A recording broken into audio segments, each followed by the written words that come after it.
Aude, et nous continuons à parler de sport car il va y avoir du sport ce week-end du côté de Besançon avec le Trivauban.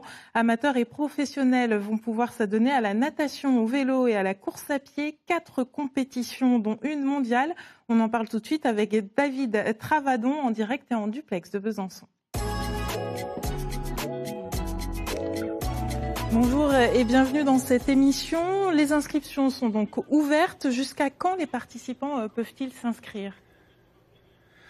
Bonjour, effectivement, les inscriptions sont ouvertes depuis maintenant plusieurs semaines. Les participants pourront toujours s'inscrire sur place. Il est quand même essentiel de pouvoir s'inscrire avant pour être vraiment tranquille le jour de la course et prendre beaucoup de plaisir sur l'épreuve. Donc on parle de triathlon, il y a différentes compétitions. Quelles sont celles qui sont ouvertes au grand public ? Alors la journée de dimanche sera extrêmement remplie puisqu'il y a en tout 5 courses. Il y a 2 courses grand public, un format sprint le matin, 750 mètres de natation, 20 km de vélo et 5 km à pied sur des parcours sécurisés au centre-ville et sur les routes sur Besançon. Ensuite, une Coupe du Monde de paratriathlon, j'y reviendrai un petit peu plus tard, des courses jeunes et l'après-midi un format inédit en région et même dans le Grand Est, un contre-la-montre par équipe qui permettra au club de porter leurs meilleurs athlètes pour obtenir la suprématie régionale. Ça a l'air quand même assez costaud comme compétition. Il faut vraiment, on peut la faire même si on est amateur ? Le triathlon a un effet rebutoire, voilà, mais en fait, les gens se trompent. Voilà, il faut comprendre que c'est une discipline accessible à tout le monde.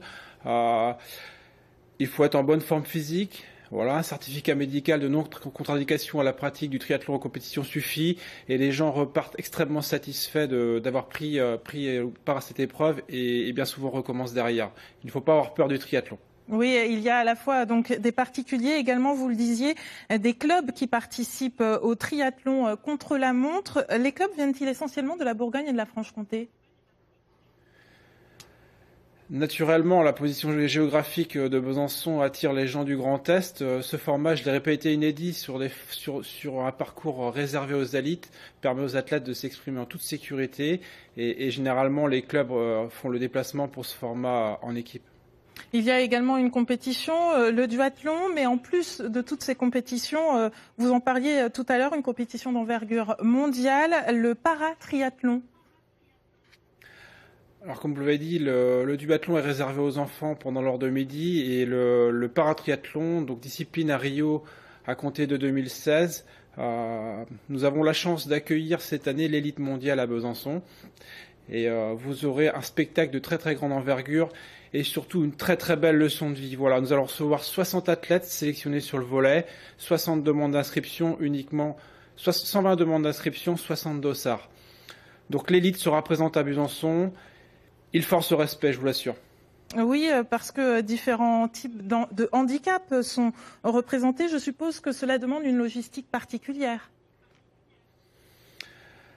Nous sommes la dernière entreprise associative à accueillir ce genre d'événement. Pour faire vite, voilà, la semaine d'avant, il y avait Londres et Madrid, voilà, la capitale franc-comtoise parmi les capitales mondiales. Une logistique hors norme. Nous sommes épaulés par les institutions locales, régionales et aussi par l'armée de terre par le travers du 13e régiment du génie basé à Val-d'Aon qui apporte un soutien humain et matériel pour permettre à ces athlètes de haut niveau d'évoluer dans les meilleures conditions. Merci David Travadon d'être venu nous présenter donc le Trivauban. Je rappelle que c'est ce week-end, départ à venue de Lagardeau. Bon événement à vous. Et si vous êtes intéressé justement par le triathlon et que vous voulez débuter, on vous a déniché un reportage. Voici quelques conseils pour connaître le b.a.-ba en matière d'équipement et de coûts. Valérie Chopin et Antoine Robert.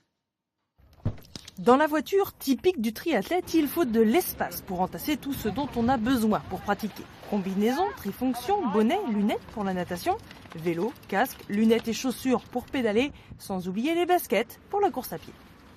Le mieux c'est de partir avec un vélo d'occasion à 500 €. Et puis après, il y a quelques centaines d'euros à prévoir pour l'achat d'une combinaison. Bien sûr les baskets qu'il faut changer assez régulièrement, les chaussures de vélo. Mais bon, pour un budget de 750-800 €, on peut commencer à penser à faire du triathlon en compétition. Pas mal de matériel et un bon petit budget qui peut aussi très vite dépasser les 3 000 €, auxquels il faut ajouter adhésion ou licence pour exercer. Il y a différentes adhésions possibles. Vous avez la licence loisir qui a été mise en place par la Fédé l'année dernière. Donc vous êtes considéré, voilà, vous n'avez pas de licence compétition, vous présentez votre licence loisir et le certificat médical lors de votre inscription à une épreuve. Vous avez en deuxième position la licence compétition. Alors là, vous êtes vraiment un compétiteur pur. Vous présentez uniquement votre licence le jour de l'épreuve et ça suffit entièrement. Et vous avez aussi la possibilité d'être non licencié. Ce qui empêche de participer à certaines courses. Tout dépend donc de la quantité et du type de compétition auquel le triathlète souhaite participer. Pareil pour la quantité d'entraînement.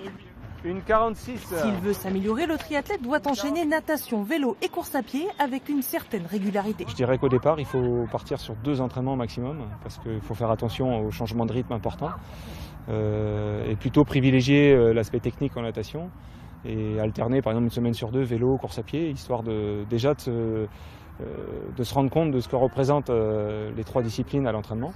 3 disciplines qui peuvent chacune exiger de plus en plus de temps et facilement dépasser les 5 heures d'entraînement par semaine.